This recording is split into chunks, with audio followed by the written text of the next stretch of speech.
My parents banned me from dating after my sister's abusive ex, but they don't know I'm getting married tomorrow. My parents established exactly one rule after what happened to my sister Violet. No dating, no relationships, no romantic involvement of any kind until I turned 25, or they'd cut off all financial support and I'd be on my own. They didn't make this rule because they were controlling or religious. They made it because they'd watched Violet's boyfriend Derek systematically destroy her over 3 years, isolating her from friends, convincing her she was worthless, and finally putting her in the hospital with a fractured skull when she tried to leave. She was 22 when it started, the same age I am now. My parents couldn't protect Violet because they didn't see the signs until it was too late, so they decided to protect me by eliminating the possibility entirely. No dating meant no chance of choosing wrong. Simple math in their traumatized minds. The problem was that I'd already met Asher 6 months before they implemented the rule. We were lab partners in organic chemistry, and he had this way of explaining complex molecules like he was telling stories about tiny characters going on adventures. He made me laugh during the most stressful semester of my pre-med track, and somewhere between bonding over failed titrations and celebrating our first successful synthesis, I'd fallen completely in love with him. When my parents announced the new rule 3 weeks after Violet got out of the hospital, Asher and I had already been secretly dating for 2 months. I went home that night and cried in his apartment, convinced we'd have to break up because I couldn't survive without my parents' help paying for medical school. Asher held me and said we'd figure it out together, that 3 years wasn't forever, and he'd wait as long as it took. We became experts at hiding in plain sight. Asher was my study partner, my tutoring buddy, the friend who happened to live near campus, so I could stay late at the library without my parents worrying. We studied at coffee shops where we sat across from each other with textbooks open, holding hands under the table where nobody could see.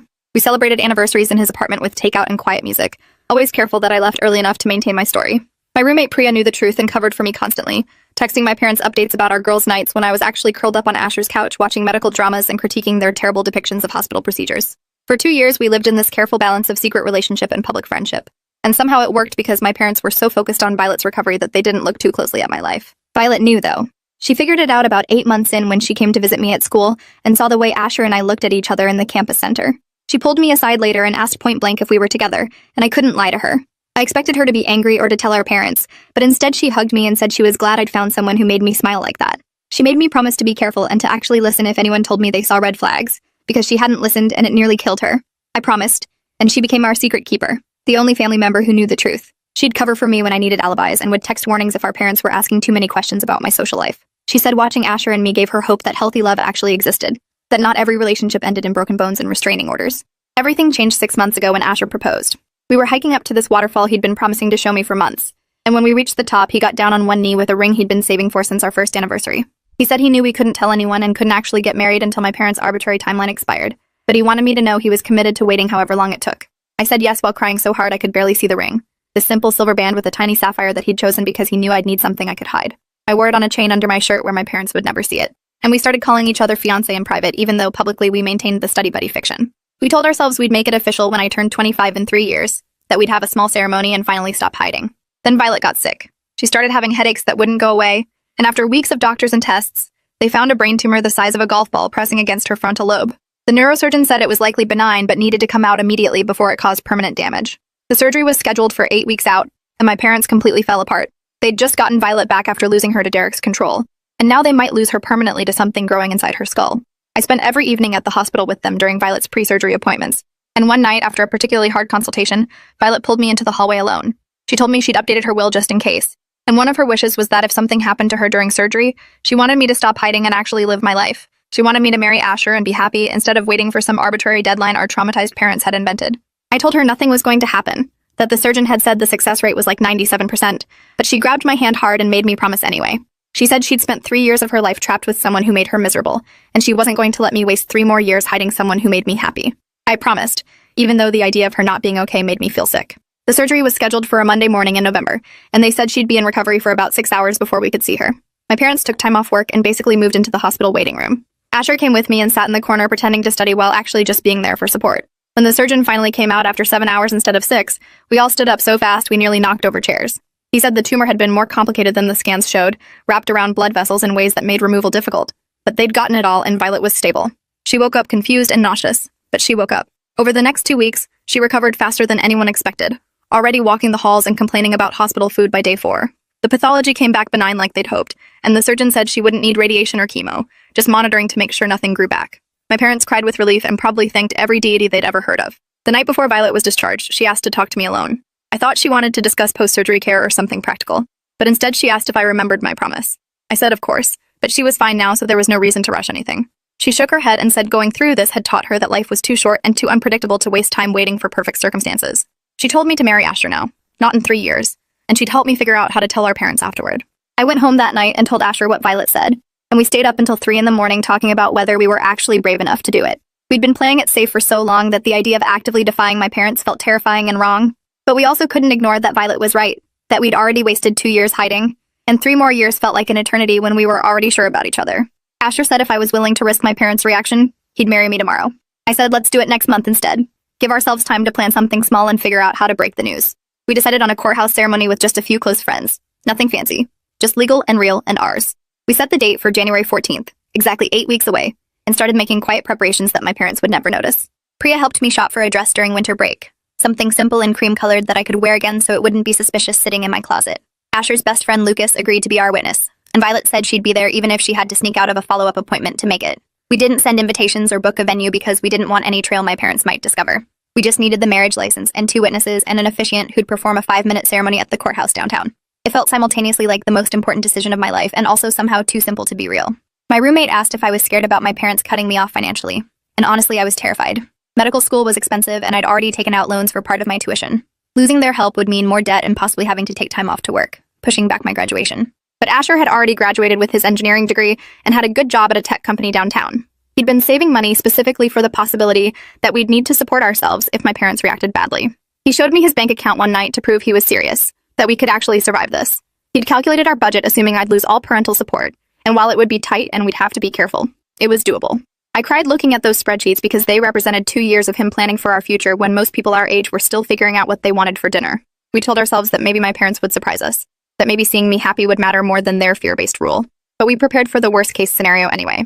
The hardest part was lying to my parents every single day leading up to the wedding. They'd call to check in and ask about my classes and my studying, and I'd tell them everything was fine while wearing my hidden engagement ring under my shirt. My mom would talk about Violet's recovery and how grateful she was that our family was finally healing, completely unaware that I was about to detonate their peace. I felt guilty constantly, knowing that what I was doing would hurt them even though I believed it was right. Violet kept telling me the guilt would fade once I was actually married and happy, that our parents' fears didn't get to control my entire life. She'd been through actual hell with Derek and survived, and she said my healthy relationship with Asher deserved to exist in the light instead of hiding in shadows. She helped me practice what I'd say when I finally told them, going through different scenarios and responses until I had something prepared for every possible reaction. 2 weeks before the wedding, Derek got out on parole. Violet got a notification from the victim services coordinator, and she called me immediately, her voice shaking so badly I could barely understand her. He'd served only 3 years of his 8-year sentence because of prison overcrowding and good behavior, and now he was out with an ankle monitor and a restraining order that Violet said was just a piece of paper. My parents went into full protection mode again, installing new locks and security cameras and basically putting Violet under house arrest for her own safety. The restraining order said Derek couldn't come within 500 feet of her, but they didn't trust it. They'd trusted the legal system before and it had failed her. This development obviously made my situation more complicated because now my parents were extra paranoid about anything that could hurt their daughters. I thought about postponing the wedding, but Violet said absolutely not. She said Derek getting out was exactly why I needed to go through with it, to prove that his actions didn't get to control everything in our family forever. She pointed out that my relationship with Asher had nothing to do with her trauma with Derek, and conflating the two was exactly the problem with our parents' blanket ban on dating. Not every man was Derek. Not every relationship ended in violence. I deserved my own story separate from hers. She promised she'd be at the courthouse on January 14th even if our parents had her on lockdown, that she'd figure out a way to be there for me like I'd been there for her through the surgery. The night before the wedding, I couldn't sleep at all. I lay in my dorm room staring at the ceiling while Priya slept peacefully in the next bed, and I went through every possible outcome in my mind. Best case, my parents were hurt but eventually came around. Worst case, they cut me off completely, and I didn't see them again for years. The morning of January 14th arrived cold and bright, and I woke up at 6 even though the ceremony wasn't until 11. Priya made me eat breakfast even though my stomach was in knots, and she helped me get ready like we were preparing for battle. I put on the cream dress and simple makeup, and the ring that had been hiding under my shirt for 6 months. Priya took photos of me in our dorm room, these pictures I'd show my future children someday when they asked about my wedding day. Asher texted at 9:30 saying he was already at the courthouse with Lucas and the officiant was ready whenever we were. I told Priya it was time to go, and we walked out into the freezing January air toward downtown. My phone rang when we were 2 blocks away, and I nearly dropped it when I saw it was my mom calling. My hands were shaking so badly I could barely answer, and Priya grabbed my arm to steady me. My mom's voice was tight with barely controlled panic. She asked where I was because she'd called my dorm room and I didn't answer. I said I was out getting coffee with Priya before my afternoon class, which was a lie since it was only 10 in the morning and I didn't have class on Thursdays. She said she needed me to come home right now because something had happened with Violet. My heart stopped completely and I asked if Violet was okay, if Derek had violated the restraining order, if she was hurt. My mom said Violet was physically fine but had left the house this morning without telling anyone where she was going, And given everything with Derek being out on parole, they were terrified something had happened to her. She wasn't answering her phone and they'd been calling for 2 hours. I felt sick because I knew exactly where Violet was. She was already at the courthouse waiting for me, and now our parents were losing their minds thinking Derek had taken her. I told my mom I'd try calling Violet too and would let her know if I reached her, then hung up before she could ask more questions. Priya looked at me and asked what we were doing, and I said we were still going to the courthouse because Violet was clearly committed to being there even if it meant our parents panicking. I texted Violet asking if she'd seen Mom's calls, and she responded immediately saying yes, but she'd silenced her phone because today was about me and she wasn't going to miss it. She said she'd text Mom after the ceremony to say she'd been at a friend's house and lost track of time. I felt horrible that my wedding was causing this chaos, but we were already 3 blocks from the courthouse and Asher was waiting, and turning back now felt impossible. Priya said we could still postpone if I wanted, but I shook my head and kept walking. The courthouse was this old building with marble floors and high ceilings that made every sound echo. Asher was standing near the entrance in a dark suit I'd never seen before, and when he saw me, his whole face lit up in a way that made every complication worth it. Lucas was there with a camera ready to document everything, and Violet appeared from around a corner wearing a blue dress and the biggest smile despite the chaos she'd caused at home. She hugged me tight and whispered that she was so proud of me for going through with this. The officiant was a kind-looking woman in her 50s who guided us to a small room on the 3rd floor where ceremonies happened. The whole space felt surreal. This tiny room with fluorescent lights where people made lifelong commitments between lunch breaks and parking ticket payments.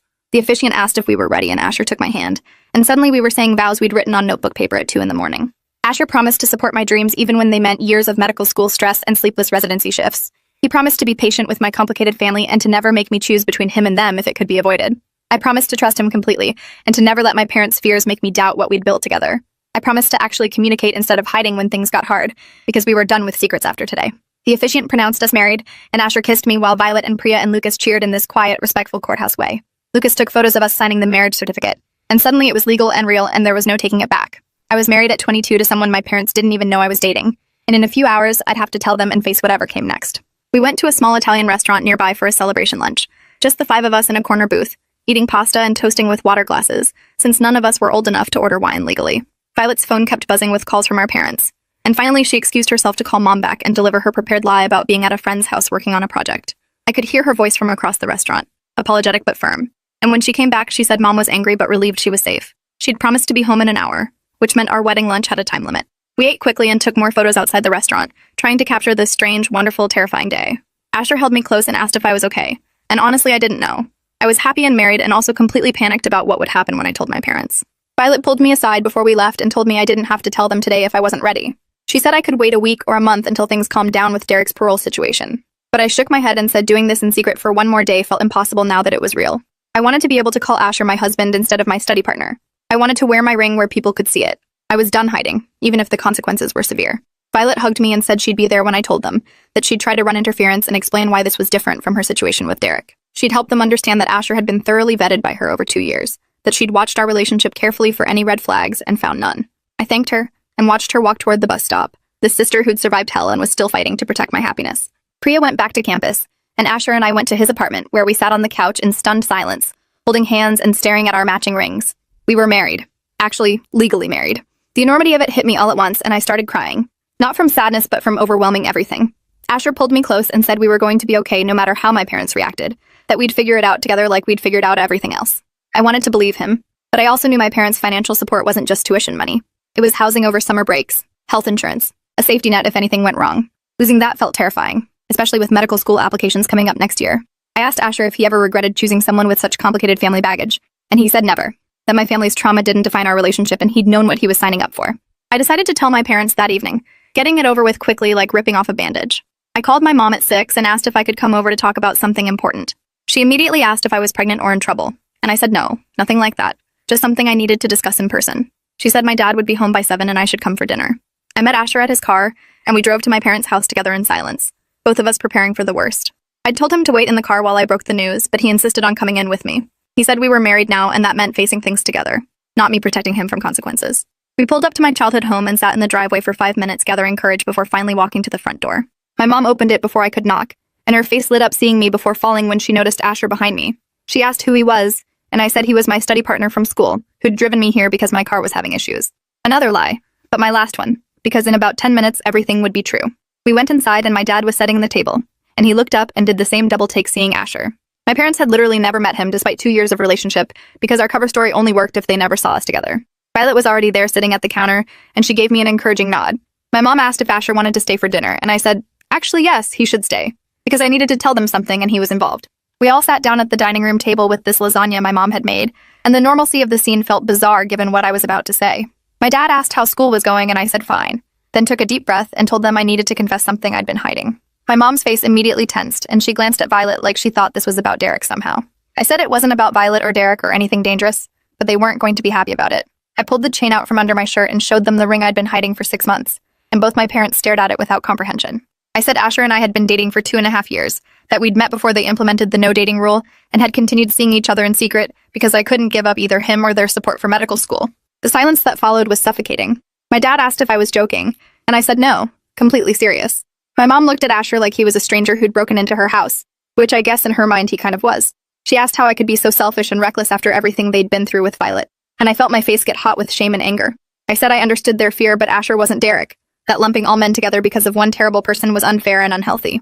Violet spoke up and said she'd known about the relationship for 2 years and had been watching carefully for any warning signs, that Asher had treated me with nothing but respect and kindness the entire time. My dad stood up from the table so fast his chair nearly tipped over. He said I'd betrayed their trust and broken the one rule they'd established to keep me safe, and there would be consequences. I said I knew about the consequences, but I needed them to understand something first. I pulled out my phone and showed them photos from the past 2 years. Asher and me studying at coffee shops, him helping me move into my dorm, us volunteering together at the free clinic downtown. Violet had secretly taken some of them, documenting a relationship my parents never knew existed. I showed them texts from Asher checking on me during midterms, bringing me food when I was too stressed to eat, staying up late to help me study for the MCAT. I showed them the spreadsheet he'd made calculating how we'd survive if they cut me off financially. My mom was crying now, and I couldn't tell if it was from anger or something else. Then I said the thing that would change everything. I told them Asher and I got married this morning at the courthouse, that Violet had been there as our witness, and that I understood if they never wanted to speak to me again, but I wasn't going to apologize for choosing happiness. The explosion I expected didn't come immediately. Instead, my dad sat back down heavily and put his head in his hands. My mom stared at the table and didn't say anything for at least 3 full minutes. Violet reached across and squeezed my hand under the table. Finally, my dad looked up and asked Asher directly if he understood what he'd signed up for, marrying into a family this broken and complicated. Asher met his eyes and said yes. He understood completely, that he'd watched me support Violet through her recovery and deal with the trauma aftermath, and he respected how much I loved my family despite the difficult circumstances. He said he didn't want to take me away from them. He wanted to be part of helping us all heal. My mom asked why we couldn't have waited 3 more years like they'd asked, and I said because 3 years was arbitrary, and based on fear rather than actual assessment of Asher's character. Violet told them the story of her brain tumor and the promise she'd made me make, about not wasting life waiting for perfect circumstances that might never come. She said watching Derek nearly destroy her had taught her that life was too short and too unpredictable to postpone happiness, and she'd encouraged me to marry Asher now instead of hiding for 3 more years. My mom started crying harder, and I realized she wasn't angry anymore, just overwhelmed and scared and grieving the loss of control over a situation she'd tried to prevent. My dad asked what we expected from them now, if we thought they'd just accept this and keep paying for medical school like nothing had changed. I said honestly I didn't know what to expect, but I hoped they could at least try to get to know Asher before deciding he was dangerous just because he existed. We sat there for another hour talking through everything, and slowly the conversation shifted from accusations to questions. My parents asked Asher about his job, his family, his plans for the future. They asked how we'd managed to hide a relationship for 2.5 years, and I explained the study partner cover and Priya's constant alibis. They asked if Asher had ever pressured me into anything or shown signs of controlling behavior, and both Violet and I said absolutely not. That if anything, I'd been the one pushing to move faster while Asher wanted to wait and do things right. My mom asked to see the wedding photos, and Lucas had already sent them to my phone. She looked at pictures of me in my cream dress signing the marriage certificate, and fresh tears started falling.